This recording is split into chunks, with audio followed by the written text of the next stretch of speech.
Guys, welcome to the YouTube channel. तो आज हम पढ़ेंगे ट्यूबरकुलोसिस मतलब कि टीबी के बारे में। सबसे पहले तो हमें पता होना चाहिए कि जो टीबी है वो एक ड्रॉपलेट इन्फेक्शन है। मतलब कि किसी इन्फेक्टेड पर्सन से जब जो ड्रॉपलेट्स हैं, जो इन्फेक्टेड पर्सन है उससे जब वो एयर में आएंगी तो उसके थ्रू वो किसी और पर्सन में, जब वो पर्सन उस ड्रॉपलेट को इनहेल करेगा तब वो उसमें ट्रांसफ़र हो जाएंगी। इस तरीके से जो टीबी है वो स्प्रेड होता है। अब हम इसकी पैथोलॉजी पढ़ेंगे, ये किस तरीके से इसको हम प्रिवेंट कर सकते हैं, इसका ट्रीटमेंट हम ऊपर से सुपरफिशियली देखेंगे और डायग्नोसिस वगैरह हम इसके पढ़ेंगे। सबसे पहले बात करते हैं कॉजेटिव ऑर्गेनिज्म की। कॉजेटिव ऑर्गेनिज्म माइकोबैक्टीरियम ट्यूबरकुलोसिस, जो कि एक बैक्टीरिया है। अब हम माइकोबैक्टीरियम ट्यूबरकुलोसिस के बारे में पहले कुछ फैक्ट्स जान लेते हैं। सबसे पहली बात तो कि ऑब्लिगेट एरोब है, दैट इज़ ये बैक्टीरिया सिर्फ और सिर्फ एयर में ही सर्वाइव कर सकता है। ठीक है, ये बैक्टीरिया आपको एयर में ही मिलेगा, वाटर में या अदर किसी मीडियम में आपको ये नहीं मिलने वाला है। दूसरा, इंट्रा सेल्यूलर पैथोजन है, दैट इज़ ये सेल को इन्फेक्ट करेगा और सेल के अंदर ही डिवाइड करेगा, सेल के अंदर ही ये रहेगा। बहुत ही स्लोली इसकी ग्रोथ होती है, यही रीज़न है कि इसका इंक्यूबेशन पीरियड भी काफ़ी लंबा है। देन और आगे आप पढ़ेंगे कि जो टीबी है वो कई बार कई सालों तक ऐसा रहेगा कि वो लंग्स के अंदर रहेगा और उसके सिम्टम्स जो है वो कई सालों बाद निकल कर आ रहे हैं। रीज़न ये है कि वो स्लोली ग्रो करता है। इसकी जो सेल वॉल है उसमें लिपिड का कंटेंट काफ़ी ज़्यादा होता है। तो ग्राम नेगेटिव बैक्टीरिया, आपको पता है बैक्टीरिया दो टाइप के होते हैं, ग्राम पॉजिटिव और नेगेटिव। तो जो पॉजिटिव होते हैं वो क्या करते हैं, वो क्या करते हैं, ग्राम स्ट्रेन को रिटेन करते हैं, और जो नेगेटिव होते हैं वो स्ट्रेन को रिटेन नहीं करते हैं। ये बैक्टीरिया दो टाइप के होते हैं, ये आपको पता होगा। तो ये वाला बैक्टीरियम ग्राम नेगेटिव है, और मेन बात इसकी जो सेल वॉल है उसमें लिपिड कंटेंट बहुत ज़्यादा है। अब इसका क्या आगे इफेक्ट होता है ये हम आगे पढ़ेंगे। देन आता है नेचुरल रिजर्वर, इसका ह्यूमंस है, दैट इज़ ये बैक्टीरिया ह्यूमंस में ही स्टोर्ड रहेगा, अदर किसी में नहीं रहता है ये। इसका जो ट्रांसमिशन है वो एयर के थ्रू होता है। ठीक है, देन आता है प्राइमरीली जो सबसे पहले ये लंग्स को इन्फेक्ट करते हैं, देन ये intestine, liver, kidney, bones, brain, skin, eyes वगैरह में स्प्रेड हो सकता है। ठीक है, ये जो बैक्टीरिया, अच्छा मैंने आपको बताया लिपिड कंटेंट का क्या रोल है कि it is able to survive and multiply inside macrophages by avoiding lysosomal killing. क्यों सर्वाइव कर पाता है, सबसे पहली बात है ये एंटर भी कैसे कर पा रहा है, क्योंकि हमें पता है हमारी जो सेल वॉल है वो लिपिड बाई लेयर है। अब लिपिड की लेयर है और लिपिड ही सॉल्यूबल बैक्टीरिया है, मतलब कि जो बैक्टीरिया है उसकी भी वॉल में लिपिड का कंटेंट हाई है, तो इसीलिए वो सेल को इन्वेड कर पाता है। इसलिए यहाँ पे कहा गया था कि इंट्रा सेल्यूलर पैथोजन है, क्योंकि सेल के अंदर इन्वेड कर पा रहा है। एंड देन आता है हम सेंसिटिव है हीट के लिए, यूवी लाइट के लिए, केमिकल्स के लिए, अल्कोहल के लिए, फॉर्मल्डिहाइड के लिए, मतलब इन सब चीज़ों से ये बैक्टीरिया जो है वो किल हो जाता है। फैक्टर के बारे में पढ़ लेते हैं कि रिस्क फैक्टर क्या है, किसको होने के चांसेस रहते हैं। तो अगर एच आई वी इन्फेक्शन से कोई पर्सन है इन्फेक्टेड तो क्या होगा, इम्यूनिटी ऑलरेडी उसकी कम है, और बैक्टीरिया है एयर में है तो ऑब्वियस सी बात है कॉन्टैक्ट में आएगा, तो जिसकी इम्यूनिटी कम है उसको बहुत ईजी से क्या कर जाएगा, अफेक्ट कर जाएगा। देन अल्कोहल है, और कोई ज़्यादा अल्कोहल कंज्यूम कर रहा है, डायबिटीज़ का पेशेंट, डीएम का पेशेंट है, तो उसकी भी इम्यूनिटी कॉम्प्रोमाइज़ रहती है ड्यू टू इंसुलिन की वजह से। इंसुलिन आप एक्सटर्नल सोर्सेज से ले रहे हैं तो आपको इम्यूनोसप्रेसिव एजेंट्स भी लेने पड़ते हैं। देन इम्यूनोसप्रेसिव अगर किसी की थेरेपी चल रही है, कोई कॉर्टिकोस्टेरॉइड्स ले रहा है, किसी की रिसेंट सर्जरी हुई है, उसके बाद भी इम्यूनिटी क्या हो जाती है, कम हो जाती है। और हेल्थ केयर वर्कर्स क्यों, क्योंकि वो बहुत ज़्यादा फ्रिक्वेंटली इसके कॉन्टैक्ट में आते हैं बैक्टीरिया के पेशेंट्स की वजह से। हम पढ़ते हैं टाइप्स, इसके दो टाइप्स है, एक है प्राइमरी और एक है पोस्ट प्राइमरी। तो प्राइमरी में क्या होता है कि TB in person having no previous TB infection, मतलब कि किसको फर्स्ट टाइम अगर टीबी इन्फेक्शन हो रहा है तो वो क्या है, प्राइमरी टीबी है। और पोस्ट प्राइमरी टीबी को हम सेकेंडरी भी कह सकते हैं। तो ये किस में हो रहा है, इनसेंसिटाइज्ड होस्ट, मतलब कि इनको ऑलरेडी एक बार हो चुका था, इम्यूनिटी उनके अंदर है, स्टिल उनको दोबारा से हो गया है, पोस्ट एक्सपोजर जिसको हम कह रहे हैं। उसके बाद हम बात करें, एक ये हमारा फर्स्ट क्लासिफिकेशन हो गया। ठीक है, ये किस बेस पे हो गया हमारा, ये किसी को फर्स्ट टाइम इन्फेक्शन हो रहा है या सेकंड टाइम हो रहा है। अब आता है on the basis of immune response of host. ठीक है, इसमें आता है एक्टिव टीबी, मतलब कि मल्टीप्लाइंग टी बेसिलाई। इसमें क्या है, मतलब एक्टिव टीबी में क्या होगा कि जो बैक्टीरिया है वो एक्टिव है आपकी बॉडी के अंदर, वो मल्टीप्लाई कर रहा है, वो अपने जो सिम्टम्स वगैरह है वो शो कर रहा है। और लेटेंट में क्या होगा कि बैक्टीरिया है आपके अंदर पर वो सिम्टम शो नहीं कर रहा है, वो लेटेंट है, वो मतलब किसी रीज़न से वो लेटेंट होकर बैठा है, वो इन्फेक्शन नहीं शो कर रहा है उस टाइम पर, वो आगे जाकर वो कर सकता है, या फिर आप उसे स्प्रेड कर सकते हो। मतलब जो पर्सन है जिसके अंदर लेटेंट टीबी है वो टीबी को स्प्रेड कर सकता है, वो एक एजेंट की तरह वर्क कर सकता है, पर वो खुद इन्फेक्टेड नहीं है, उसमें खुद में कोई सिम्टम्स नहीं दिखेंगे। अब इसमें जो एक्टिव टीबी में क्या है, तीन टाइप्स आ जाएंगे आपके। ठीक है, एक है पल्मनरी, एक्स्ट्रा पल्मनरी और माइलेरी। एक्स्ट्रा पल्मनरी टीबी में क्या होता है, ये ऑर्गन्स हमें एक्स्ट्रा से पता चल रहा है कि पल्मनरी मतलब लंग्स, तो लंग्स से अदर भी अगर कोई ऑर्गन्स इन्फेक्ट हो रहे हैं तो वो क्या एक्स्ट्रा पल्मनरी। और पल्मनरी में क्या है कि आपके सिर्फ लंग्स ही इन्फेक्टेड है, मतलब माइलेरी टीबी। इसमें क्या होता है कि बैक्टीरिया स्प्रेड कर जाता है थ्रू ब्लड। मतलब कि देखो, सबसे पहले हमने बात की पल्मोनरी टीबी की। इसमें क्या है, बैक्टीरिया सिर्फ और सिर्फ कहाँ पे, लंग्स में है आपके, ठीक है। वो लंग्स के अदर देन और भी ऑर्गन्स में है, ठीक है। मतलब लंग्स में नहीं है, अदर ऑर्गन्स में, तो वो क्या एक्स्ट्रा पल्मोनरी। और माइलेरी में क्या है कि वो ब्लड के थ्रू स्प्रेड कर जाता है lymphatics and causes formation of lesions which appears like millet seeds. मतलब कि आपकी जो बॉडी है ना, आपके बॉडी पार्ट्स में माइलेट सीड्स की तरह इन्फेक्शन हो जाता है, मतलब थोड़े थोड़े वो पोर्स वगैरह दिखने लग जाते हैं। यहाँ द लेटेंट टीबी, इसमें क्या होता है कि जो डोरमेंट बैसिलाई है, मतलब बैक्टीरिया आपके अंदर आया, ठीक है। ये कई बार क्या होता है कि किसी को टीबी हुआ, उसमें बैक्टीरिया है उस पर्सन की बॉडी में, उसने मेडिसिन ली, ठीक है। अब उस पर्सन के खुद के इन्फेक्शन खत्म हो गया, उस टाइम के लिए वो पर्सन ठीक हो गया, पर उसके अंदर लंग्स के अंदर जो है ना, वो बैक्टीरिया रह जाता है, वो कोई सिम्टम शो नहीं कर रहा, वो इनएक्टिव फॉर्म में रह जाता है, ठीक है। तो लेटेंट टीबी किस पर्सन में होगा, जिसमें वो जो बैक्टीरिया है ना, जो बहुत टाइम से, जब पहले कभी हुआ था कई साल पहले, वो दोबारा से क्या हो जाएगा, एक्टिव हो जाएगा। Dormant bacilli when the host immunity drops and during dormant period patient is asymptomatic, ठीक है। तो कब सिम्टम शो करेगा, जब पर्सन की इम्यूनिटी ड्रॉप कर गई, ये लेटेंट टीबी है, ठीक है। तो अब आफ्टर एनगल्फमेंट क्या होगा कि जो बैक्टीरिया है वो मैक्रोफेजेस के अंदर जाकर के, एंटर कर करके वो डिवाइड करेगा। क्योंकि हमने पहले ही पढ़ा था, हम देखो यहाँ पे पढ़ा था ना कि जो बैक्टीरिया है उसकी सेल वॉल में लिपिड कंटेंट है। अब क्योंकि लिपिड कंटेंट है तो सेल में एंटर कर जाएगा तो मैक्रोफेजेस के अंदर जाके क्या करेगा, मल्टीप्लाई करेगा बैक्टीरिया। और जो वो मैक्रोफेजेस के अंदर जाके मल्टीप्लाई करेगा तो फिर हमें पता है कि जो लाइसोसोम है वो मैक्रोफेजेस को तो किल नहीं करेंगे, तो अनचेक्ड बैसिलरी प्रोलिफरेशन होगा। किसके अंदर होगा, मैक्रोफेजेस के अंदर। बैसिलाई जो है बहुत ही विगरसली, बहुत ज़्यादा जल्दी से ना वो मल्टीप्लाई करेगा, ठीक है।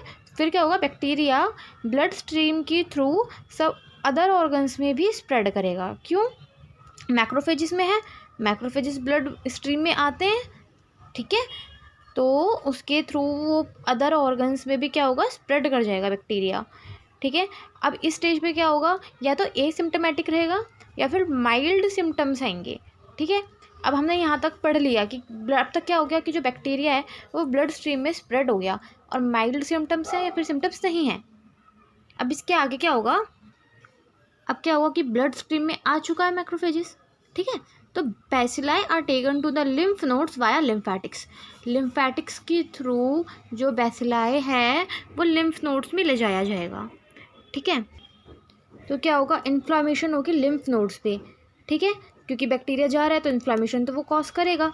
जब इन्फ्लामेशन कॉज करेगा तो मैक्रोफेजेस प्रोसेस्ड माइक्रो जो प्रेजेंट करेंगे, ठीक है, प्रोसेस्ड माइक्रोबैक्टीरियल एंटीजन को CD4 टी सेल्स को वो प्रेजेंट करेंगे। और ये कब होगा, 3 वीक्स के बाद होगा, ठीक है। जो अब इसके बाद क्या होगा, T cells become helper T cells, ठीक है। तो अभी जो इससे क्या हुआ, जब मैक्रोफेजेस ने प्रेजेंट किया माइक्रोबैक्टीरिया को, CD4 टी सेल्स को, तो उसने क्या किया, टी सेल्स कन्वर्ट हो गए हेल्पर टी सेल्स में, ठीक है। अब हेल्पर टी सेल्स क्या करेगा, ये रिलीज करेगा इंटरफेरॉन गामा एंड इंटरल्यूकिन 2, ठीक है। तो इंटरफेरॉन गामा क्या करेगा, एक्टिवेट करेगा मैक्रोफेजेस को, ठीक है। अब तक जो मैक्रोफेजेस हैं वो खुद ही इन्फेक्टेड हो गई हैं, वो प्रोटेक्शन नहीं कर पा रहे हैं। अब ये क्या करेगा, मैक्रोफेजेस को एक्टिवेट करेगा। एक्टिवेटेड मैक्रोफेजेस क्या करेंगे, एक तो साइटोकाइन्स रिलीज करेंगे, जैसे कि TNF, ट्यूमर नेक्रोसिस फैक्टर। ये TNF क्या करेगा, रिक्रूट मोर मैक्रोफेजेस, ठीक है। और ज़्यादा मैक्रोफेजेस को क्या करेगा, एक्टिवेट करेगा, ठीक है। उन्हें डिफ्रेंशिएट करेगा, यानी कि मैच्योर करेगा, किसमें, एपिथेलॉइड सेल्स में। और क्या होगा, फॉर्मेशन ऑफ ग्रैन्युलोमा होगा, ठीक है। एक तो ये चीज़ ये करेंगे कौन, एक्टिवेटेड माइक्रोफेजेस।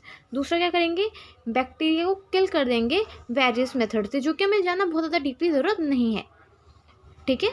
उसके बाद क्या होगा कि ultimately most of the bacilli जो किल हो जाएंगे, कुछ जो है वो बच जाएंगे, जो कहाँ डोरमेंट रहेंगे। जो हमने पढ़ा था ना कि लेटेंट टीबी होता है, तो ये वो है कि कुछ डोरमेंट रह गई, बाकी मोस्टली क्या हो जाएंगे, किल हो जाएंगे, ठीक है।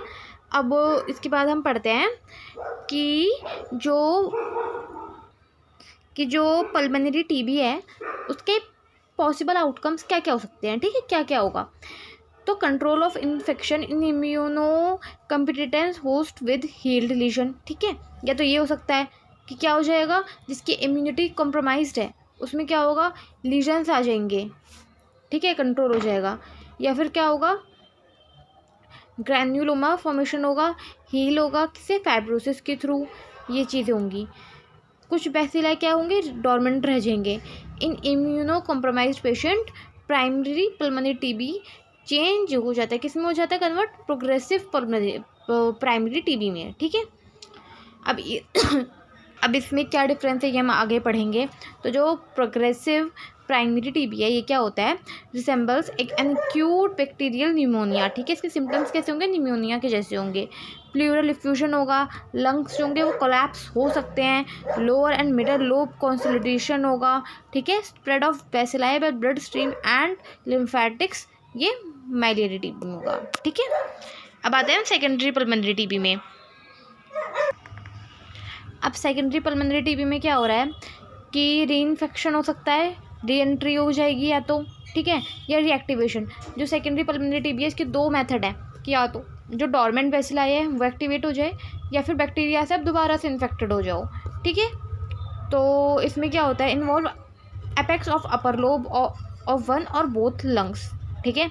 अब तक क्या था कि अपर लोब का नीचे वाला पार्ट इन्फेक्ट हो रहा था, अपर लोब इन्फेक्ट हो रहा है, ठीक है, दोनों लंग्स का, दोनों का या एक का। इसमें pre existence of hyper sensitivity होगी, लिम्फ नोड्स इन्वॉल्वमेंट लेस होगा, ठीक है।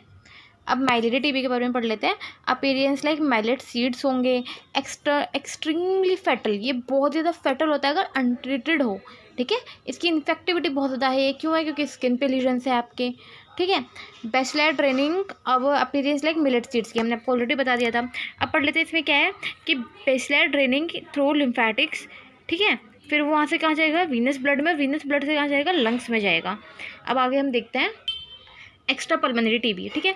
TB occurs in organs other than lungs, can involve several organs, ठीक है।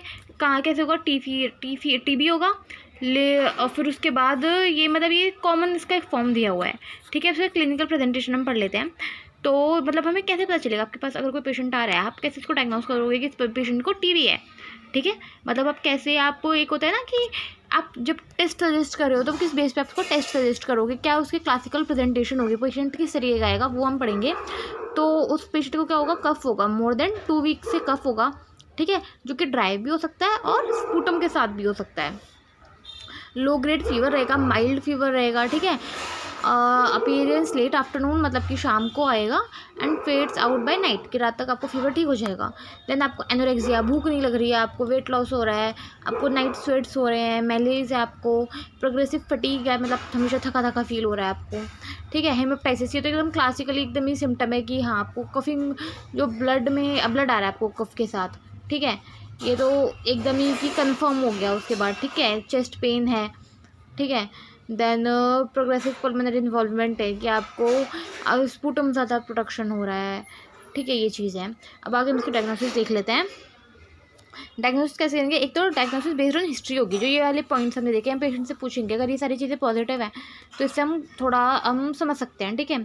साइन एंड सिम्टम्स देखेंगे, उसके बाद रेडियोग्राफिक फाइंडिंग्स हो सकती है, हम चेस्ट का एक्सरे करा सकते हैं, तो उससे क्या होगा, जो लंग्स में अगर कंसोलिडेशन होगा ना वाइट कलर का तो वो दिख जाएगा, मतलब नॉर्मल लंग्स होंगे वो अलग होते हैं, और जब जो टीबी से इन्फेक्टेड होते हैं ना वो थोड़ा कंसोलिडेटेड रहते हैं, वाइट वाइट आपको दिखेगा अलग से, जिस एरिया में बैसिला रहेगा वो एरिया अलग से ही वाइट कलर से रहता है, ठीक है, ये आप देख सकते हो उसको। फिर sputum direct smear for acid fast bacilli, जो कि कॉमनली होता है। इसमें क्या होता है, ये जो ज़ील नेल्सन स्टेन है इसमें ये ब्राइट रेड, मतलब आपके स्पूटम के अंदर ये वो डालेंगे स्टेन तो ब्राइट रेड हो जाएगा, ठीक है। कौन सा सैंपल लेते हैं, अर्ली मॉर्निंग सैंपल लेते हैं। और उसके बाद ये माइकोबैक्टीरियल कल्चर है, ठीक है, पर इसमें टाइम लगेगा। इसमें क्या करेंगे, बैक्टीरिया को निकालेंगे, उसे ग्रो करेंगे, देखेंगे कि हाँ भाई बैक्टीरिया है, अगर वो इनक्रीज़ हो रहा है, ठीक है, जो भी है। और देन पीसीआर टेस्ट है, इसमें रैपिड आपका डिटेक्शन हो जा रहा है। देन मोंटॉक्स टेस्ट है, ठीक है, ये आपको अगर एग्जाम में डायग्नोसिस आ रही है तो आपको तो लिखना ही लिखना है, ये पर्टिकुलर आपको याद भी रखना है और ये लिखना भी है। मोंटॉक्स टेस्ट में क्या होता है, ये स्क्रीनिंग मेथड है। इसमें क्या होगा कि ये ना आपको इन्फेक्शन को डिटेक्ट, एक्टिव इन्फेक्शन को डिटेक्ट करेगा, मतलब ठीक है, या फिर आपको प्रीवियस एक्सपोजर है उसको भी ये डिटेक्ट कर देगा बेसिकली। इसमें क्या करते हैं, प्योरीफाइड प्रोटीन डेरिवेटिव पीपीडी को इंजेक्ट करते हैं इंट्राडर्मली, ठीक है, फोर आर्म में इंट्राडर्मली इंजेक्ट करेंगे, ठीक है। और इसी के क्या होता है इसमें पीपीडी में क्या है, एंटीजेंस है, ठीक है, माइक्रोवेक्टर एंटीजेंस है। अब एक बात बताओ, अगर किसी को इन्फेक्शन हुआ है तो बॉडी कुछ ना कुछ तो एंटीबॉडीज़ बनाएगी ना उसके अगेंस्ट, बॉडी बनाएगी। अगर पहले उसको इन्फेक्शन होता पास्ट में तो भी बॉडी क्या बनाएगी, एंटीबॉडीज़ बनाएगी। तो ये टेस्ट क्या करता है, ये एंटीजन का ना वो प्रोटीन को इंजेक्ट करता है, और अगर बॉडी में एंटीबॉडी होगी तो वो कुछ ना कुछ क्या कर इन्फ्लेमेशन कॉज करेगी, तो उसी को हम मोंटॉक्स टेस्ट कहते हैं, ठीक है। Cell mediated type 4 hypersensitivity reaction होती है if patient is previously been exposed to mycobacterial antigen, और आफ्टर 48 to 72 आवर्स में डायमीटर ऑफ इंड्यूरेशन देखते हैं हमने इंजेक्ट कर दिया, उसके बाद हम देखेंगे कितना ज़्यादा एरिया में जो है सेंसिटिविटी है। 42 to 72 आवर्स के बाद हम ये देखते हैं, ठीक है। उसके बाद ट्रीटमेंट क्या है, इसका आपने सुना होगा 6 मंथ्स के लिए ट्रीटमेंट चलता है। ये 4 एंटीबायोटिक्स होते हैं, ठीक है, आइसोनाइजेड, रिफाम्पिसिन, ये है ये, ठीक है, इनके आप नाम लर्न कर लोगे। देन इसका वैक्सीनेशन है, बीसीजी वैक्सीन होती है, अच्छे से पता है आपको, लाइव एटेन्यूएटेड वैक्सीन है ये, ठीक है। इसकी डोज कब है, एट बर्थ दी जाएगी आपको, बट ये क्या करेगी, सिर्फ माइलेरी टीबी को प्रिवेंट करेगी, टीबी मेनिंजाइटिस को। मतलब अगर कोई बीसीजी वैक्सीन ले रहा है तो ऐसा नहीं है कि उसको टीबी होगा ही नहीं, माइलेरी टीबी नहीं होगा, टीबी का मेनिंजाइटिस नहीं होगा, मतलब बहुत ज़्यादा सीवियर नहीं होगा, बट चांसेस है कि टीबी हो सकता है, ठीक है। कम्युनिटी स्प्रेड में इसका कोई इफेक्ट नहीं है, does not prevent child from developing latent and secondary TB in later life, ठीक है, हो सकता है टीबी, तो पूरी तरीके से रिलायबल वैक्सीन नहीं है जो हमारे पास अभी है बीसीजी वैक्सीन। तो this is all about TB and like for 10 marks this stuff is enough, ठीक है। So if you have any doubt you can ask, and what I told you, like consolidation and Montauk's test and something you can study it further, ठीक है, if you want, otherwise लिखने के लिए इतना is enough, ठीक है। I can provide you with the pictures कि ना आप exact यही लिख दो, you don't need to add subtract, all this is just enough, okay। so I hope आपको सब समझ आ गया हो। So if you have any query you can ask, and do like the video, to share it and subscribe, because as the channel is newly started, so I really need support, okay. Thank you so much.